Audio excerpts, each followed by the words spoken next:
آج کل کی بھاگتی دوڑتی زندگی میں ہر طرف ایک شور سا ہے، ایک بے چینی سی ہے، اور اس سب کے بیچ ہر کوئی اپنے اندر ایک سکون کی تلاش میں ہے۔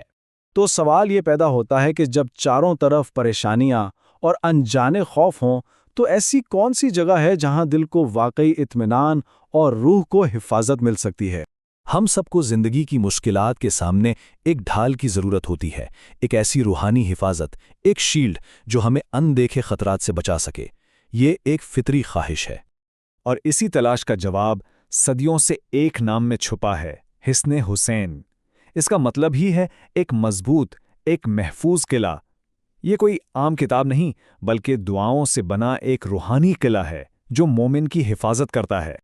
یہ وہ عظیم کتاب ہے جو پچھلی 6 صدیوں سے لوگوں کے لیے رہنمائی کا ذریعہ بنی ہوئی ہے، اور آج بھی اس کی اہمیت میں کوئی کمی نہیں آئی۔ آئیے اس کتاب کے تاریخی سفر پر ایک نظر ڈالتے ہیں۔ یہ ایک ایسی کہانی ہے جو صدیوں پرانی ہے، لیکن آج بھی دلوں کو سکون دیتی ہے۔ 600 سال سے بھی زیادہ کا عرصہ گزر چکا ہے۔ سوچیں ذرا، یہ اس بات کا ثبوت ہے کہ اس کتاب کی تعلیمات وقت کی قید سے آزاد ہیں اور آج بھی اتنی ہی مؤثر ہیں۔ اس کا آغاز 15ویں صدی میں ہوا، جب مشہور عالم امام ابن الجزری نے اسے مرتب کیا۔ لیکن یہ صرف ایک علمی کام نہیں تھا، اس کی تالیف کے پیچھے ایک بہت ہی حیران کن اور خاص کہانی ہے جو اسے ایک روحانی خزانہ بناتی ہے۔ جی ہاں، اس کتاب کی بنیاد ایک ایسے واقعے پر رکھی گئی ہے جس نے اسے ہمیشہ کے لیے ایک معجزاتی حیثیت دے دی۔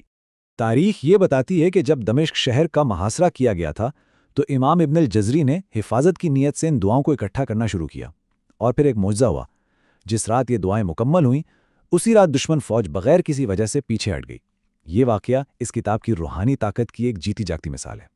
تو سوال یہ ہے کہ یہ روحانی قلعہ ہمیں کن چیزوں سے بچاتا ہے؟ اس میں موجود دعائیں جنات اور شیاطین کے شر سے، اچانک آنے والی مصیبتوں اور حادثات سے، ہر قسم کے نقصان، ظلم اور خوف سے، اور ان تمام پریشانیوں سے حفاظت کے لیے ایک ڈھال کا کام کرتی ہیں جنہیں ہم دیکھ بھی نہیں سکتے۔ اچھا، تو یہ تو ہوئی صدیوں پرانی حکمت کی بات، لیکن آج کے ڈیجیٹل دور میں ہم اس خزانے سے کیسے فائدہ اٹھا سکتے ہیں؟ یہیں پر ٹیکنالوجی اور ایک خوبصورت ڈیزائن اپنا کردار ادا کرتے ہیں۔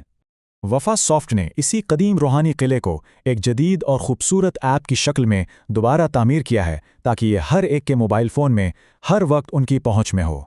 اس ایپ کا مقصد صرف کتاب کو ڈیجیٹل بنانا نہیں تھا، بلکہ اس کے مکمل اردو متن کو ایک ایسے خوبصورت اور آسان ڈیزائن میں پیش کرنا تھا جسے استعمال کرنے میں مزہ آئے اور پڑھنے کا تجربہ شاندار ہو۔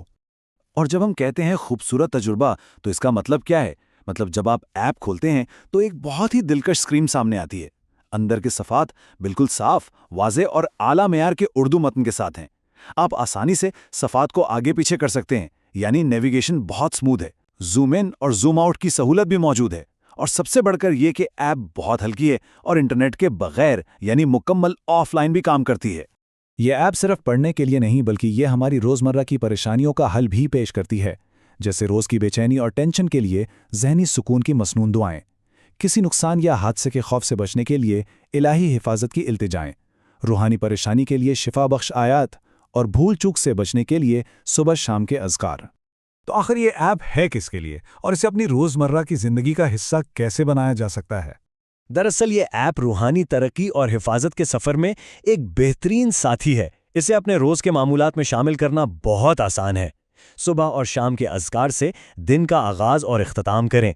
روزانہ کی مسنون دعائیں سیکھیں اور پڑھیں، اور اسے روحانی شفا اور حفاظت کے لیے استعمال کریں۔ تو مختصر یہ کہ یہ ایپ ایک ذاتی ڈھال کی طرح ہے، ایک روحانی قلعہ جو آپ کے ساتھ آپ کے فون میں ہر وقت ہر جگہ موجود ہے، تاکہ جب بھی ضرورت ہو روحانی مدد اور سکون حاصل کیا جا سکے۔ اور آخر میں یہ ایک سوچنے والا سوال ہے کہ کس طرح آج کی جدید ٹیکنالوجی اور ایک خوبصورت ڈیزائن ہمیں صدیوں پرانی حکمت اور روحانیت کے اتنا قریب لا سکتے ہیں اور ہمارے تعلق کو مزید مضبوط بنا سکتے ہیں۔